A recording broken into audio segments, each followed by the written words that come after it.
हरितालिका तीज व्रत कथा। जय श्री कृष्ण, राधे राधे, हर हर महादेव, जय माता पार्वती। आप सभी को हरितालिका तीज की हार्दिक शुभकामनाएं। आज भाद्रपद मास के शुक्ल पक्ष की तृतीया तिथि है और आज के दिन हरितालिका तीज का व्रत किया जाता है। माता पार्वती ने भगवान शिव जी को पति के रूप में प्राप्त करने के लिए हरतालिका तीज का व्रत किया था।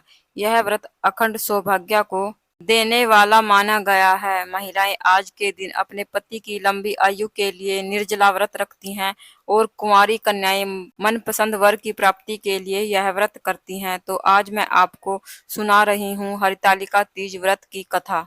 इस कथा को पूरा सुनने से हमारी समस्त मनोकामनाएं पूर्ण हो जाती हैं।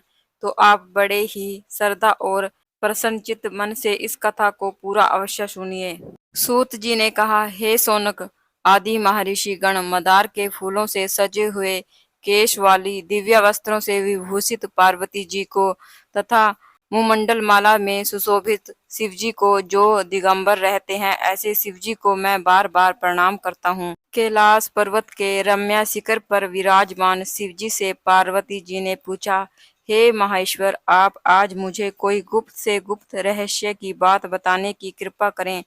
वह ऐसी बात हो जो सभी धर्मों का सार, अल्प परिश्रम से ही करने योग्य तथा अत्यंत फलदायिनी कथा का जिसमें समावेश हो। यदि आप मुझ पर प्रसन्न हैं तो उसे बताने की कृपा करें। हे प्रभु, मैंने पूर्व जन्म में ऐसा कौन सा तप, दान या व्रत किया था जिसके फलस्वरूप आप जैसे त्रिलोक के अधीश्वर, अनादि और अनंत रूप वाले पति मुझे प्राप्त हुए। तब शिवजी ने कहा, हे देवी, अब मैं तुम्हें सर्वोत्तम व्रत का कथन करता हूँ, क्योंकि तुम मेरी प्रियसी हो। अतः मैं तुमसे इस गुप्त व्रत को बतलाता हूँ। जिस प्रकार ताराओं में चंद्र, ग्रहों में सूर्य, चारों वर्णों में ब्राह्मण, क्षत्रिय, वैश्य और शूद्र में ब्राह्मण, देवताओं में विष्णु, नदियों में गंगा, पुराणों में महाभारत, वेदों में सामवेद और इंद्रियों में मन श्रेष्ठ है, उसी प्रकार पुराणों में एवं वेदों का सर्वस्व उसी प्राचीन व्रत का मैं तुमसे कथन करता हूँ। तुम उसे स्थिर चित्त से सुनो।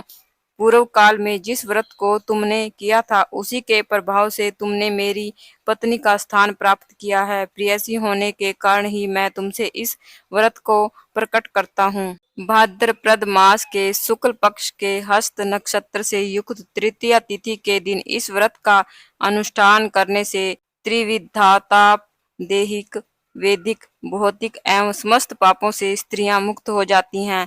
हे देवी, पूर्व काल में इस महाव्रत को तुमने हिमालय पर्वत पर किया था। उन सभी पूर्व वृत्तांतों का मैं तुमसे वर्णन करूंगा। तब पार्वती जी ने कहा, हे नाथ, मैंने इस उत्तम व्रत को किस प्रकार किया था, उन सभी वृत्तांतों को मैं आपके मुख कमल से सुनना चाहती हूँ। तब शिवजी बोले, पर्वतों में श्रेष्ठ हिमालय नामक एक पर्वत है जो अनेक प्रकार की भूमि तथा विविध वृक्षों से परिव्याप्त है। उस पर्वत पर अनेक प्रकार के पक्षी, मृग, देवगण, गंधर्व, सिद्ध चारण प्रमुदित मन से विचरण करते हैं एवं गंधर्वगण निरंतर गान किया करते हैं।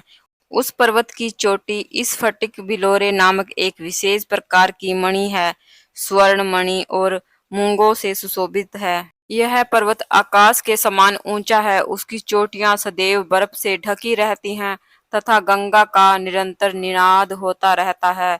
हे पार्वती, तुमने अपने बाल्य अवस्था में जिस प्रकार की कठोर तपस्या की थी, मैं उसका वर्णन करता हूँ। भगवान शिव कहते हैं, हे देवी, तुमने 12 वर्षों तक नीचे को मुख और ऊपर को पैर करके तपस्या की थी। तुमने माघ के महीने में कंठ तक जल में निवास कर, वैशाख मास के पखर घाम में पंचाग्नि सेवन कर, श्रावण मास में घर से बाहर वर्षा में भीग कर मेरी तपस्या निराहार रहकर की। तुम्हारे इस उग्र तप को देखकर तुम्हारे पिता हिमवान बहुत ही दुखित एवं चिंतित हुए। वे तुम्हारे विवाह के विषय में चिंतातुर हो गए कि ऐसी तपस्विनी कन्या के लिए वर कहाँ से उपलब्ध हो सकेगा। ऐसे ही समय में ब्रह्मपुत्र नारद जी आकाश मार्ग से तुम्हारे पिता के पास आए। तुम्हारे पिता ने उन मणि श्रेष्ठ की अर्घ, पाद, आसन आदि देकर पूजा की। हिमवान ने कहा, हे मुनिवर, आप अपने आने का कारण बताइए, क्योंकि परम सौभाग्य से ही आप जैसे महाअनुभव का आगमन होता है।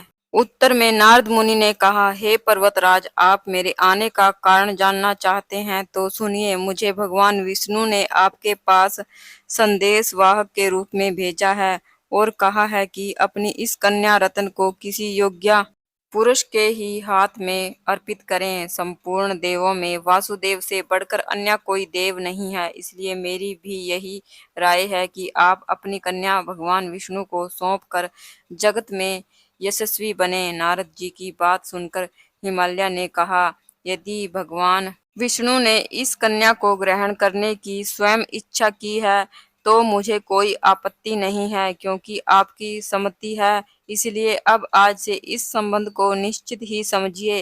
हिमवान द्वारा इस प्रकार का निश्चयात्मक उत्तर पाकर नारद जी उस स्थान से अंतर्ध्यान हो गए।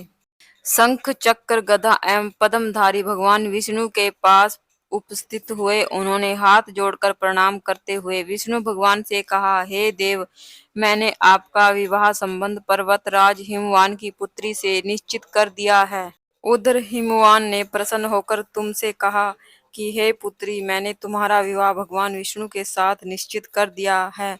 पिता द्वारा विपरीत अर्थक वाक्य सुनकर तुम अपनी सखी के घर चली गई और वहीं भूमि पर लेटकर अत्यंत विलाप करने लगी। तुम्हें रुदन करता हुआ देखकर तुम्हारी सहेली ने तुमसे पूछा कि हे देवी, तुम अपने दुख का कारण मुझे बताओ, हम सभी निस्संदेह आपका कार्य पूरा करेंगे। सखियों द्वारा आश्वासन पाकर तुमने उत्तर दिया कि हे सखी, आप सभी सुनिए।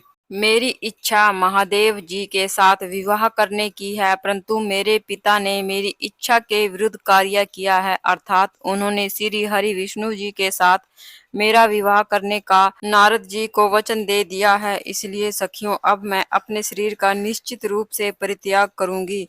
तब तुम्हारी बात सुनकर तुम्हारी सखियों ने कहा, तुम घबराओ नहीं, हम और तुम दोनों ही किसी ऐसे घनघोर वन में निकल चलेंगे जहां पर तुम्हारे पिता ना पहुंच सके। इस प्रकार की गुप्त मंत्रणा करके तुम अपनी सखियों के साथ निर्जन वन में पलायन कर गई। कुछ समय पश्चात तुम्हारे पिता ने पास पड़ोस के प्रत्येक घरों में तुम्हारी खोज की, किंतु तुम्हारा कहीं भी पता ना लगा। तुम्हारे पिता ने तुम्हें ना पाकर मन में संदेह किया कि कहीं किसी देव, दानव, किन्नर आदि ने मेरी पुत्री का अपहरण तो नहीं कर लिया। वे इस सोच में भी डूब गए कि अब मैं नारद जी को क्या जवाब दूंगा, क्योंकि मैंने उनसे विष्णु जी के लिए पुत्री के विवाह का वचन दिया है। अब मैं उपहास का पात्र बनूंगा। ऐसा सोचते सोचते वे घबराकर मूर्छित हो गए। जब वे मूर्छित अवस्था से बाहर हुए तो सभी लोग उनके समीप एकत्रित होकर उनसे पूछने लगे कि हे पर्वतराज, आप अपनी मूर्छित अवस्था का कारण मुझे बताइए। कुछ स्वस्थ होने के बाद हिमालय ने उन लोगों से कहा कि मेरी कन्या का किसी ने अपहरण कर लिया है, अथवा हो सकता है कि किसी विषधर सर्प ने डस लिया हो, अथवा हो सकता है किसी सिंह, व्याघ्र आदि किसी हिंसक पशु ने भक्षण कर लिया हो। यही मेरे दुख का कारण है। ना जाने मेरी पुत्री कहाँ चली गई, अब मैं क्या करूं। ऐसा कहते हुए हिमालय इस प्रकार कांपने लगे जैसे कि किसी प्रचंड आंधी में वृक्ष हिलने लगते हैं। तब तुम्हारे पिता तुम्हारी खोज में भयानक जंगल के भीतर अग्रसर हुए। इधर तुम तो पहले से ही अपनी सखियों के साथ उस भीषण वन में जा चुकी थी। उस स्थान पर एक नदी प्रवाहित हो रही थी, वहां एक गुफा भी थी। तुमने उसी गुफा में जाकर आश्रय लिया और निराहार रहकर मेरी बालू की मूर्ति बनाई, जो शिव पार्वती सहित थी, और इस मूर्ति की तुमने स्थापना की। जब भाद्रपद मास के शुक्ल पक्ष की तृतीया हस्त नक्षत्र से युक्त आई, तब तुमने उस दिन रात्रि में जागरण कर गीत वाद आदि के साथ मेरा भक्ति पूर्वक पूजन किया। हे प्रिय, तुम्हारे द्वारा की गई उस कठिन तपस्या एवं व्रत के प्रभाव से मेरा सिंहासन चलायमान हो उठा और जहाँ तुम सखियों के साथ थी उस स्थान पर मैं जा पहुंचा।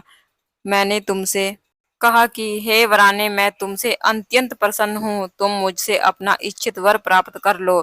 तब उत्तर में तुमने कहा कि हे देव, यदि आप मुझ पर प्रसन्न हैं तो आप मुझे पति रूप में प्राप्त हो। मैं तथास्तु, ऐसा ही हो कहकर पुनः अपने कैलाश पर्वत पर आ गया। मेरे चले जाने के बाद तुमने प्रातःकाल नदी में स्नान कर मेरी स्थापित मूर्ति का विसर्जन किया। इतना करने के बाद तुमने अपनी सखियों के साथ व्रत का पारण किया। उसी समय तुम्हारे पिता हिमालय भी तुम्हें खोजते हुए उसी जंगल में आ पहुंचे, किंतु वन की गहनता के कारण चारों ओर ढूंढने पर भी तुम्हारा कुछ भी अता पता ना लगा। अब तो वे निराश होकर भूमि पर गिर पड़े। पुनः उठने के बाद हिमालय ने दो कन्याओं को सुप्त अवस्था में देखा। उन्होंने निकट आकर तुम्हें गोद में उठा लिया और रुदन करने लगे। रोते रोते ही उन्होंने तुमसे पूछा कि तुम इस घनघोर जंगल में किस प्रकार आ पहुंची। पिता की बात सुनकर तुमने उनसे कहा, हे तात, मैं अपना विवाह शिवजी के साथ करना चाहती थी, परंतु मेरी इच्छा के प्रतिकूल आपने विष्णु भगवान से मेरा वैवाहिक संबंध स्थिर कर लिया। इसी कारण रुष्ट होकर मैं अपनी सखियों के साथ घर का परित्याग कर इस भीषण वन में चली आई। हे तात, यदि आप मुझे घर ले जाना चाहते हैं तो मुझे महादेव जी से विवाह करने की आज्ञा दीजिए। मेरा ऐसा ही दृढ़ निश्चय है। तुम्हारे इस दृढ़ संकल्प को जानकर तुम्हारे पिता ने ठीक है कहा और वे तुम्हें अपने साथ घर वापस ले गए।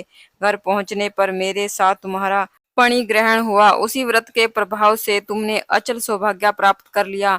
मैंने आज तक इस व्रत का कथन किसी से नहीं किया। हे देवी, तुम अपनी सखियों के द्वारा अपना हरण की गई, इसलिए इस व्रत का नाम हरितालिका पड़ा। इसके बाद पार्वती जी ने कहा, हे प्रभु, आपने इस व्रत के नाम का तो निरूपण कर दिया, अब इसके विधान तथा महात्म्य का वर्णन भी कीजिए। इस कथन के करने से क्या फल प्राप्त होता है तथा इस व्रत को पहले किसने किया था, ये भी बतलाने की कृपा करें। तब शिवजी ने कहा, हे देवी, अब मैं तुमसे इस व्रत का विधान बताता हूँ। सौभाग्य की कामना करने वाली सभी नारियों के लिए यह व्रत करने योग्य है, क्योंकि यह व्रत स्त्रियों को सौभाग्यदायक है। सर्वप्रथम केले के खम्भों से एक मंडप का निर्माण करें। तदंतर उस मंडप को विविध वर्णों के वस्त्रों से आच्छादित करें। उसमें सुगंधित चंदन का लेप करें। फिर उसमें पार्वती सहित मेरी बालू की मूर्ति बनाकर स्थापित करें और शंख, भेरी, मृदंग आदि बाजों को बजाकर विविध प्रकार के सुगंधित पुष्पों एवं नैवेद्यों आदि चढ़ाकर मेरी पूजा करें। पूजन के बाद उस दिन रात्रि में जागरण करें। सुपारी, जामुन, मौसमी आदि का भोग अर्पित करें। नारियल के जल से अभिषेक करें। 5 मुख वाले शांति स्वरूप एवं त्रिशूलधारी शिव को मेरा नमस्कार है, ऐसा कहकर नमन करें। नंदी, भृंगी, महाकाल आदि गणों से युक्त शिव को मेरा नमस्कार है तथा सृष्टि स्वरूपिणी प्रकृति रूप शिव की कांता पार्वती को मेरा नमस्कार है। हे सर्व मंगला प्रदायिनी जगन्माई, शिव रूप कल्याणी दायिके, शिव रूपे शिवे, शिव स्वरूपा तेरे तथा शिवा के निमित्त एवं ब्रह्मचरणी स्वरूप जगतदात्री के लिए मेरा बारंबार प्रणाम है। हे सिंह वाहिनी, आप भवताप से मेरा उद्धार करें। हे माहेश्वरी, आप मेरी संपूर्ण इच्छाओं को पूर्ण करें। हे मातवेश्वरी, मुझे राज्य, सौभाग्य, धन सब प्रदान करें। इस प्रकार कहकर मेरे साथ तुम्हारी पूजा स्त्रियों को करनी चाहिए। विविध कथा तथा श्रवण करने चाहिए। विधिवत कथा श्रवण करने के पश्चात सामर्थ्य के अनुसार ब्राह्मण को अन्न, वस्त्र एवं धन प्रदान करें। उसके पश्चात भूयसी दक्षिणा देकर संभव हो सके तो स्त्रियों को आभूषण आदि भी दें। इस सौभाग्य वर्धिनी पुनीत कथा को अपने पति के साथ श्रवण करने से नारियों को महान फल की प्राप्ति होती है। हे देवी, इस विधि से जो स्त्रियां इस व्रत को करती हैं उन्हें 7 जन्मों तक राज्य, सुख एवं सौभाग्य प्राप्त होता है। व्रत के दिन जो नारी अन्न का आहार ग्रहण करती है वह 7 जन्म तक संतानहीन एवं विधवा होती है। जो स्त्री उपवास नहीं करती वह दरिद्रता, पुत्र शोक से दुखी एवं झगड़ालू होती है तथा नरक वास करके दुख भोगती है। जो नारी इस व्रत के दिन भोजन करती है उसे सुकरी दुग्धपान करने से, सर्पणी जल का पान करने से, जोंक अथवा मछली मिष्ठान भक्षण करने से, चींटी आदि योनियों से जन्म लेना पड़ता है। अनुष्ठान की समाप्ति पर नारियों को चाहिए कि वह चांदी, सोना, तांबे अथवा इन सभी के अभाव में बांस की ढलिया में वस्त्र, फल, पकवान आदि रखकर दक्षिणा के साथ ब्राह्मण को दान करे। अंत में दूसरे दिन व्रत का पारण करे। जो नारियां इस विधि से व्रत का अनुष्ठान करती हैं वे तुम्हारे सम्मान अनुकूल पति को प्राप्त कर इस लोक में सभी सुखों को उपभोग करती हुई अंत में मुक्ति प्राप्त करती हैं। इस कथा के श्रवण से स्त्रियां हजारों अश्वमेध यज्ञ एवं सैकड़ों वाजपेयी यज्ञ के करने का फल प्राप्त करती हैं। हे देवी, मैंने तुमसे इस सर्वोत्तम व्रत का कथन किया, इसके कारण से करोड़ों यज्ञ का फल सहज ही प्राप्त होता है, अतः इस व्रत के फल का वर्णन सर्वथा अकथनीय है। इस प्रकार हमारी कथा पूर्ण होती है। बोलिए हर हर महादेव, जय माता पार्वती।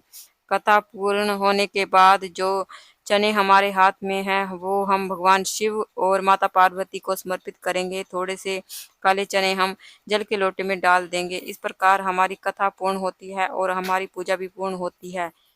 फ्रेंड्स, अगर आपको इसकी पूजा विधि चाहिए तो आपको इसकी पूजा विधि मेरे दूसरे चैनल पर मिल जाएगी। ऐसी ही रोचक कथाएं सुनने के लिए मेरे चैनल को सब्सक्राइब कीजिए। अगर आपको कथा अच्छी लगती है तो कमेंट में हर हर महादेव जरूर से लिखें।